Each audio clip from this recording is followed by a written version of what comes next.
This is the best in sports talk content. Welcome in. My name is Kevin Calaire, and you are listening to Clearing the Air with Kevin Calaire. I am your host, Kevin Calaire. I'm back. I am back. For those of you who are first-time listeners, welcome. For those of you who have been listening for a while, we're back. I went on a little vacation to Florida, got some Florida sun, experienced a lot of Florida humidity.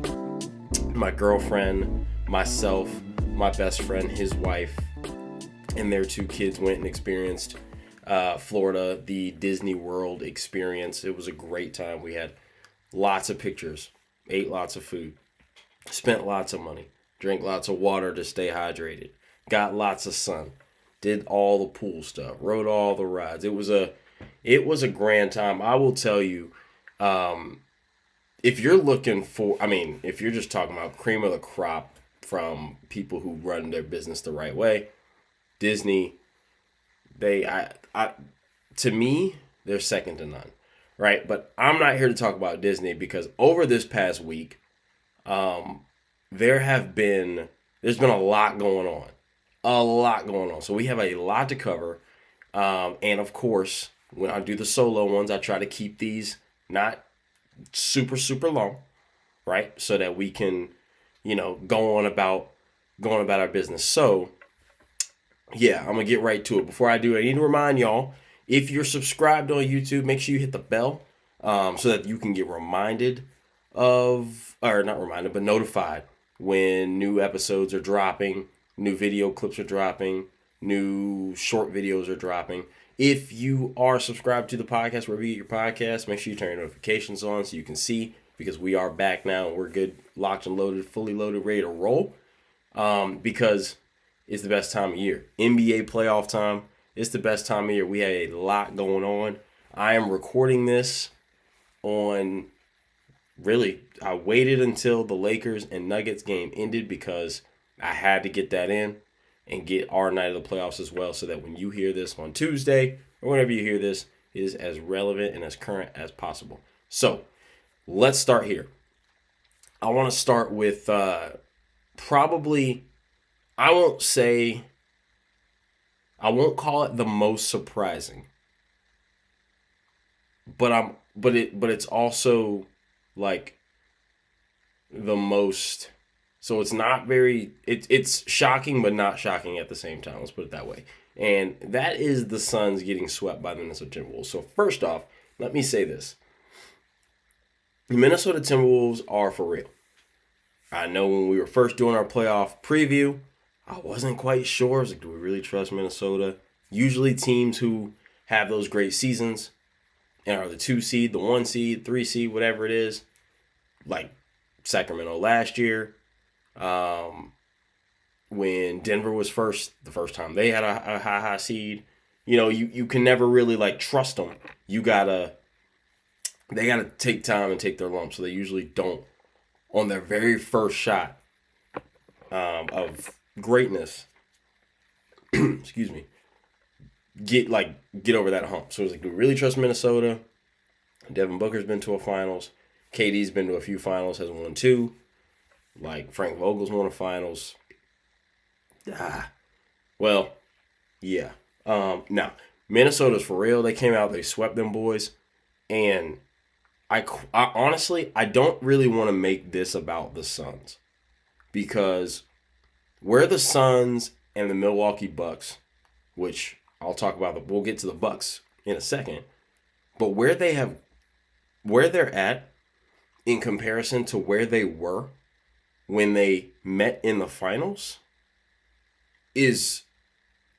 are two of some of the worst ways to run teams and franchises and move yourself backwards. It shows you just how easy it is to lose all of the momentum and all the traction that you might have gained throughout however many years, because you're trying to make one move, 2 moves, however many moves you're trying to make to get farther somewhere that you didn't even need to get to, right? So remember, Phoenix was in the finals, best record in the West, I believe. Chris Paul, Booker, Mikal Bridges, DeAndre Ayton. Had Cam Johnson off the bench. Cameron Payne off the bench. Like, a real good team. Monty Williams was the coach. Lost in the finals, and then I guess, what was it? They lost to Luka after that. And, like, they were just like, oh, well, Ayton doesn't want to be here, but then we're going to pay him, and then we're going to trade him after we pay him because he clearly don't want to be here. We're not playing him. Chris Paul's getting old. He's got to go. We go get KD. We trade Mikal Bridges. We trade Cam Johnson, some pieces, stuff like that. And it's the Suns obviously have moved backwards. Everything that they have done has moved them backwards, and they've gotten worse than as opposed to getting better. But I don't want to make this about the Suns. I want to talk about Kevin Durant for a second, because there was a time where Kevin Durant, Steph Curry, LeBron James, and LeBron honestly is still kind of at that point. Like, there was a select few teams or select few players where if you were on their team, that team had a chance to win. Right? LeBron still, if you have LeBron James on your team, you're going to be a hard out every time, as we saw with the Nuggets, even though they won in 5 and even though they swept them last year. These aren't easy series at all if you're playing against LeBron. Steph is not really like that anymore. As you see, they couldn't even make it out of the play-in. And Kevin Durant, it's to the point where he's not really like that anymore either. The thing about him going to the Warriors was that the best 4 years of Kevin Durant we were ever going to get, play like we got LeBron in Miami is what a lot of us consider was his best 4. So like Kevin Durant's best 4 was spent not even being his best self because he was playing in Golden State. 3 years. Because he was playing in Golden State. He left Steph, and since he left Steph, he had the Achilles injury. So he played 2 years, won 2 championships. Then they lost that 3rd year. Then he hurt his Achilles in the final, so he didn't play that 4th year. That's there's your 4. There we go. And his best 4. Since then, he was in Brooklyn, 2021 playoffs. He lost in the 2nd round. I think that was the year I want to say they had the Bucks beat, and his foot was on the line, his toe was on the line when he thought he had the game winner. The following year, they got swept in the 1st round by Brooklyn. The following year, 2023, I want to trade. He gets traded to Phoenix. He plays 8 games for Phoenix. He's in and out of the lineup. He's hurt. They lose 2nd round to Denver last year. And this year, they get swept by Minnesota. Kevin Durant has gone from a superstar, true bona fide superstar, to just a star who, quite frankly, he's become an irrelevant star. And when I say irrelevant star, I don't mean, like, he's obviously relevant. People buy tickets to watch Kevin Durant play. Okay? Kevin Durant gets talked about on ESPN, on any sports network, because he is relevant. That's not what I mean when I mean relevance. I don't mean relevance just from the namesake. I mean relevance as far as like, oh, that team has Kevin Durant, so they're a championship contender. He's not that anymore. Nikola Jokic, Giannis, Luka seems to be like he's finally hitting that. He's more than just a guy who puts up numbers. These are the guys now who are in that category. Kevin and LeBron clearly still is. Kevin Durant is not. And that's okay, right? Kevin Durant wants to come out here and just hoop. He just wants to hoop. He wants to get on the court, get these buckets, do what he does, and leave. He don't want to be a leader, no franchise. He's not trying to do none of that. He's 30-something years old. I'm sure he wants to win, right? Because he's a competitor. But, like, that's it. All this other stuff, I don't need to be the face of the league no more. I think that there was a point where he realized, okay, y'all are never going to give me any credit that I deserve because of me going to Golden State. fair or not. That's just the truth. And I have nothing to chase. I'm never going to catch LeBron. There was a time where it was like, oh, Kevin Durant's the next up. Will he be better than LeBron? We got KD and LeBron. Like, we had LeBron and Kobe. Like, we had Magic. And now, like, that nobody's even entertaining, oh, Kevin Durant could surpass LeBron. I'm not sure if Kevin Durant ever at any point passed LeBron. Because even when Kevin Durant was hooping, LeBron, when Kevin Durant was in those best years we're talking about, LeBron James had just come back from 3-1 in the finals before Kevin Durant got there. So even with all that being said, I don't think Kevin Durant had ever surpassed LeBron. And he definitely won't now. And because of that, no one even really gives a damn about Kevin Durant's legacy anymore. So now we don't care about your legacy. So we really don't care a whole bunch about like your playoff results. Nobody's going back and saying, "Oh, Kevin Durant, well, I won't say nobody is, but we're past that point of, oh man, Kevin Durant can't be getting swept in the first round because his legacy." We don't care, and part of that might be because we've already thrown his legacy out, like I said, because of that Warriors stuff, which I didn't. Some people might have. But now it's just like, yeah, you're just the guy, like, you went to Brooklyn and you made yourselves formidable, but you didn't come close to winning a championship. You've gone to Phoenix and you haven't come close to winning a championship. And that's just where Kevin Durant is now, and it's sad to say, but also at the same time, it's like, yo, he's 35 years old, or however old he is. Steph is old. LeBron is old. We think because Tom Brady played till, 43 or whatever it is, 44, 45. LeBron's almost 40, that these guys should be still hooping at 35. No, these guys need to retire. So, yeah, meanwhile, Anthony Edwards on the other side, that dude, he's the truth, man. He's the truth. And this talk of who's going to be the face of the league and blah, blah, blah. Why not him? Why not him? So the Suns get swept. I don't even know what's next. I feel like their roster construction was terrible. I don't think that Frank Vogel was given a team who was meant for the way he likes to coach. That team is not designed to coach, the way the Lakers played defense in 2020, the way the Pacers played defense in 2014. That Suns team is not designed to play defense that way. So to sit here and hold that against him, oh, you're a defensive coach and y'all couldn't guard anybody, that's not his fault. You didn't have any depth. You chose to go get Bradley Beal and swing for a home run versus actually build out a roster and get you a true point guard. I don't want to hear this stuff where this is on Frank Vogel. And I know Stephen A. starting to chatter about, oh, Frank Vogel's job may be on the line. Like, come on. I don't want to hear that because to me, that's not fair. I just think that the roster was not constructed well. When you try to microwave success, that's what happens. The Nuggets followed their process. The Thunder followed their process. The Timberwolves followed their process. They made some moves, but they didn't try to microwave success.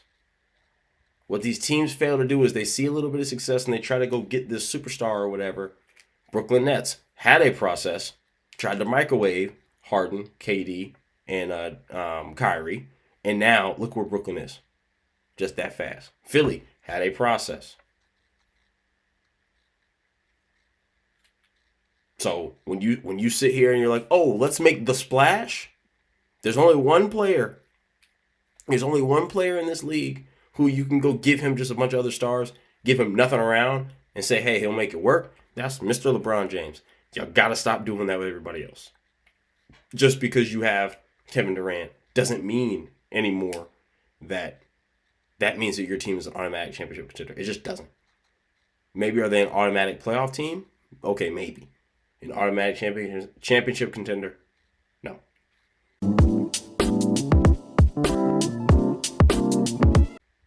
So, with that being said, let's transition to the Bucks.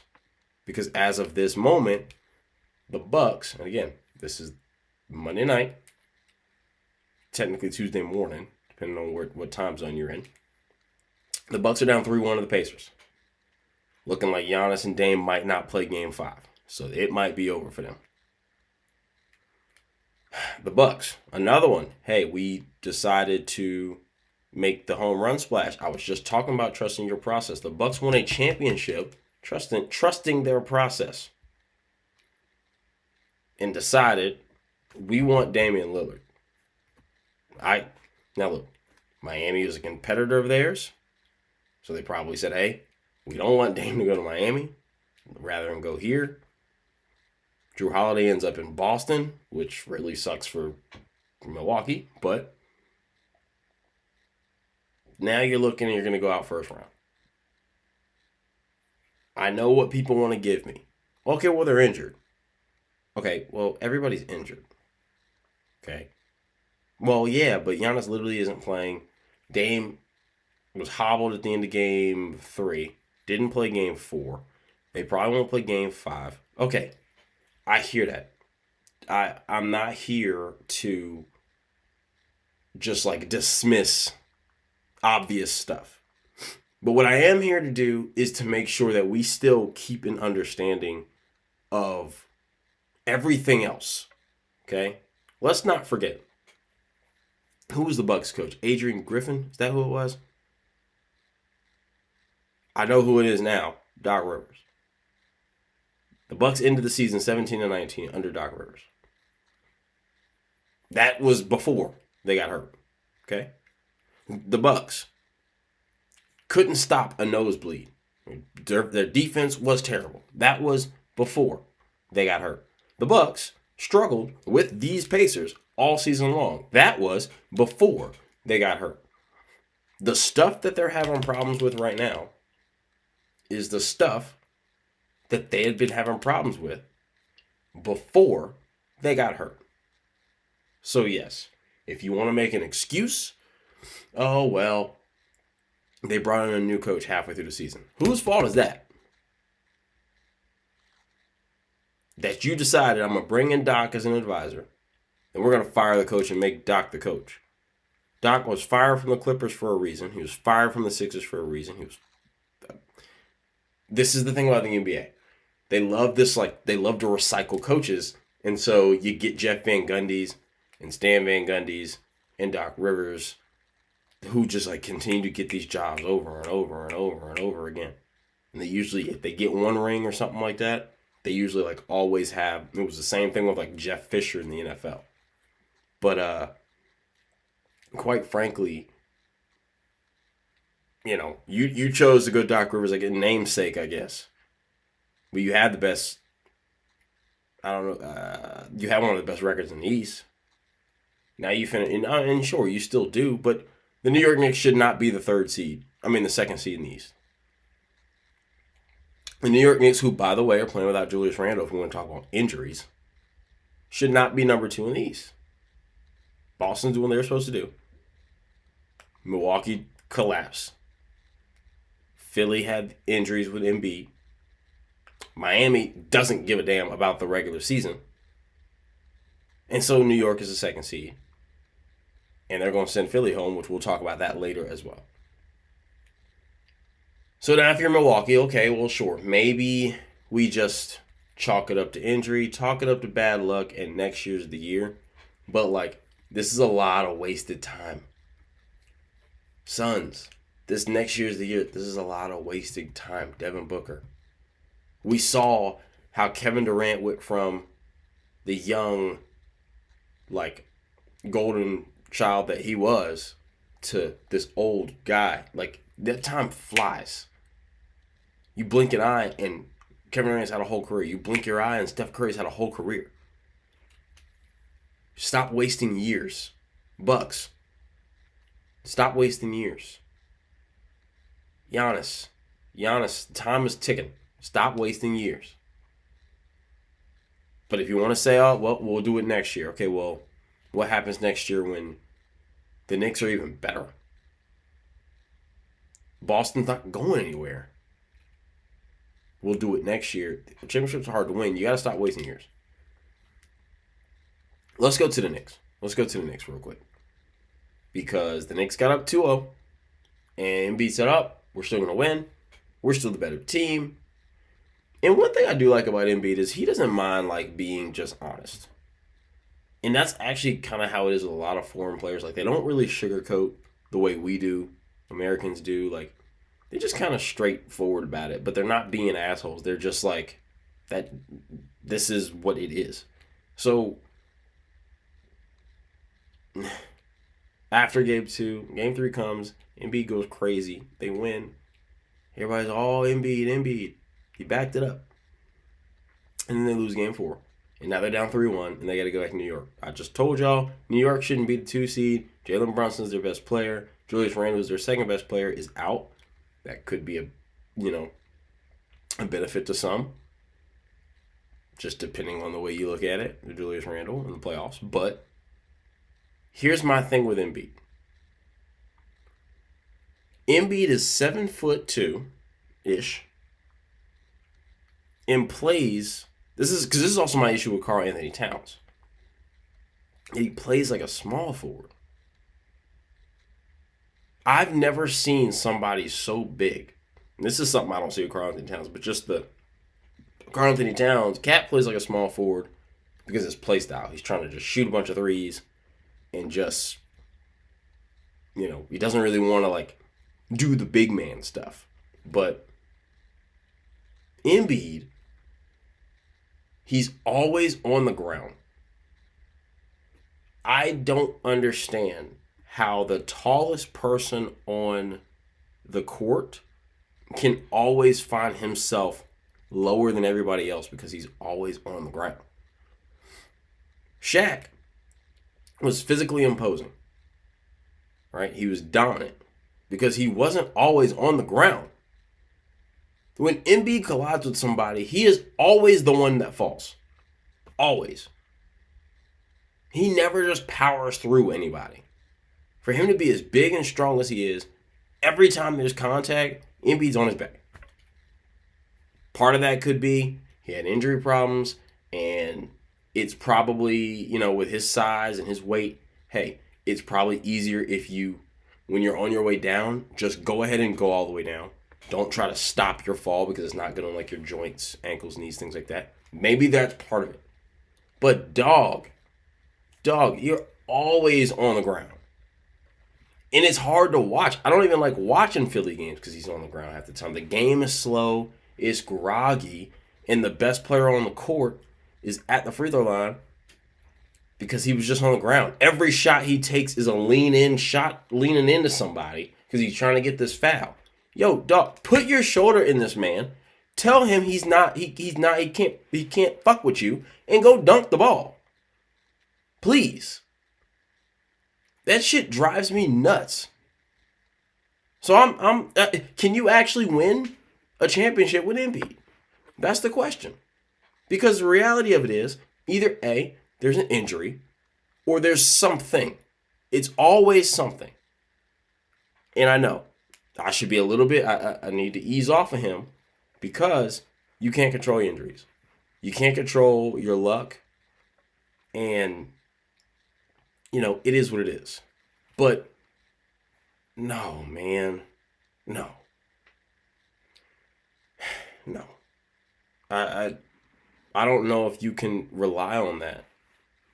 You can rely on Jalen Brunson more than you can rely on Embiid. But nobody's going to say you can win with Jalen Brunson for Embiid because Jalen Brunson's small. But I'm starting to believe that.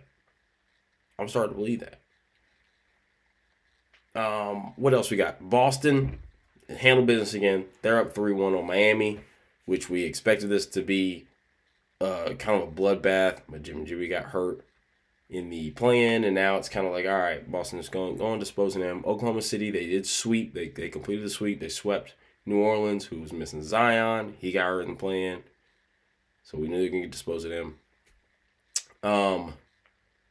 And the Magic and the Cavs, that's 2-2. And does anybody know what to take from the Magic and the Cavs? Like, I got nothing. I don't know what's going on.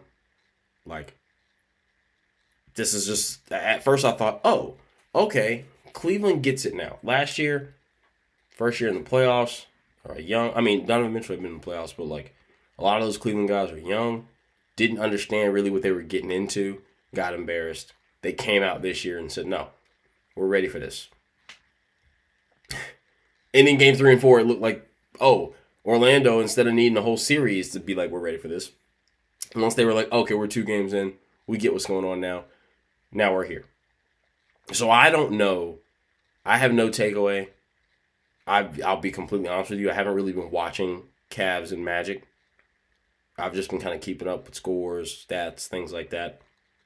And they're just blowing each other out. So if the home team's just going to blow each other out, then I guess Cavs in 7. Don't know. I don't remember who I picked in that one. But probably the Cavs because they at least had 1 year of playoff experience under their belt when Magic didn't make it last year. But I don't know. And then last but not least, man, the Lakers.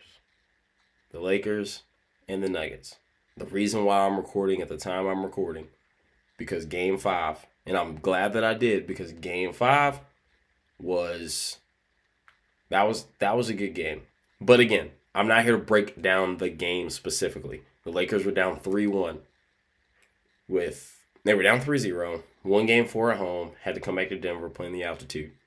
You got Jamal Murray who's dealing with something with his calf. You got just all whoever else is hurt. I'm sure LeBron's feeling something. Anthony Davis is probably was definitely feeling something. Then like all these guys get banged up in the game. Ken Davis, Caldwell Pope gets banged up. Bron gets banged up. Davis gets banged up. It's just like, ugh.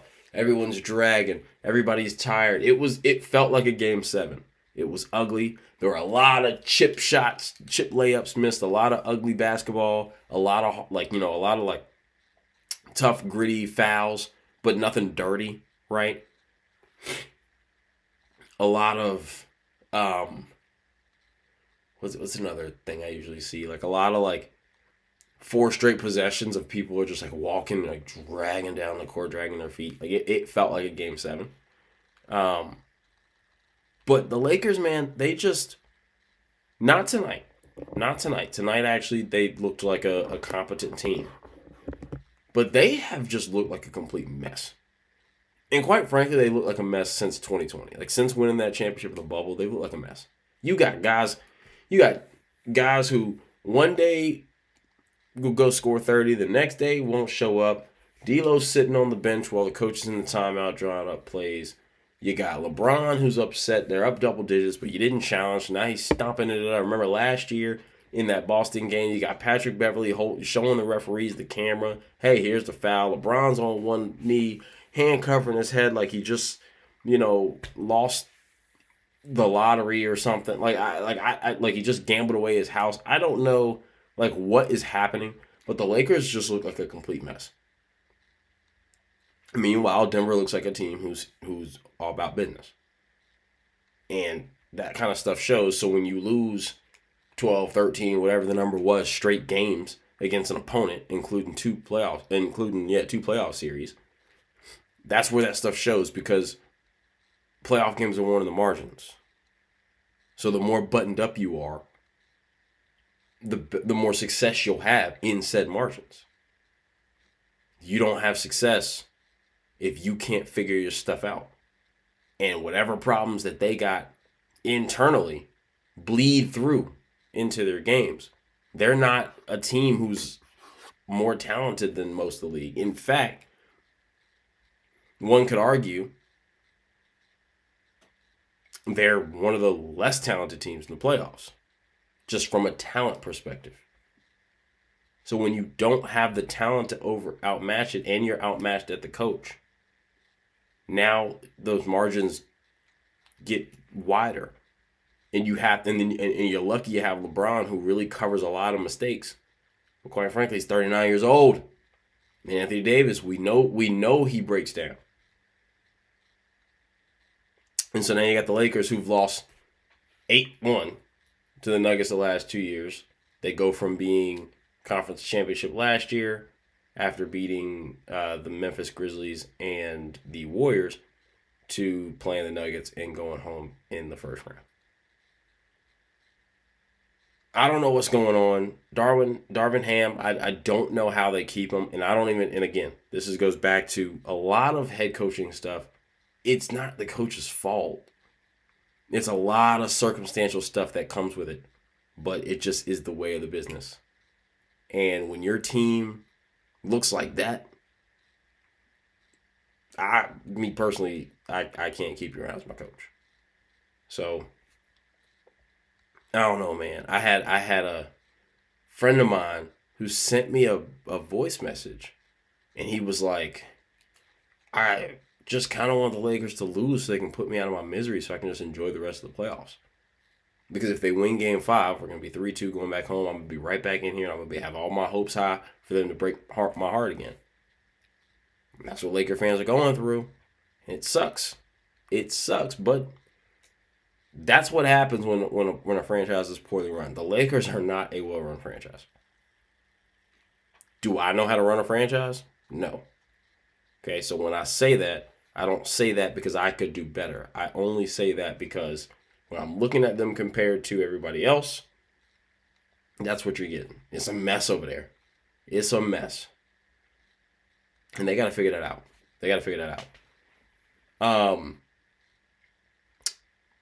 So yeah, that's really the NFL draft happened. Unfortunately, I don't have the time to talk about the draft right now. There's too much basketball going on. But shout out to the NFL and the NFL draft. Shout out to Ezekiel Elliott signing back with the Cowboys. It's great to see him back. Shout out to my Raleigh natives, Carolina Hurricanes. We're up 3-0. They kind of probably wanted to compete the sweep. Let one go double overtime on the road against the New York Islanders, but they'll play at home Tuesday night with a chance to close it out. Shout out to the Carolina Hurricanes. And that's all I really got. That's all I really got. It's good to be back. Hopefully I'll have a guest on Thursday. Like I said, we're back at it twice a week. And you might even get some bonus content over the weekends with just some instant reactions, some games that run late where I can stay up a little later, don't have to get up early and do things like work and pay bills. So we'll kind of see how that goes. But in the meantime, like I said, make sure that you are liking and subscribing, rating and reviewing, leaving comments. This is the best in sports talk content, so you guys got to treat it like such. I'm Kevin Calere. This is Clearing the Air with Kevin Calere. I'll see you guys in a couple days. Peace.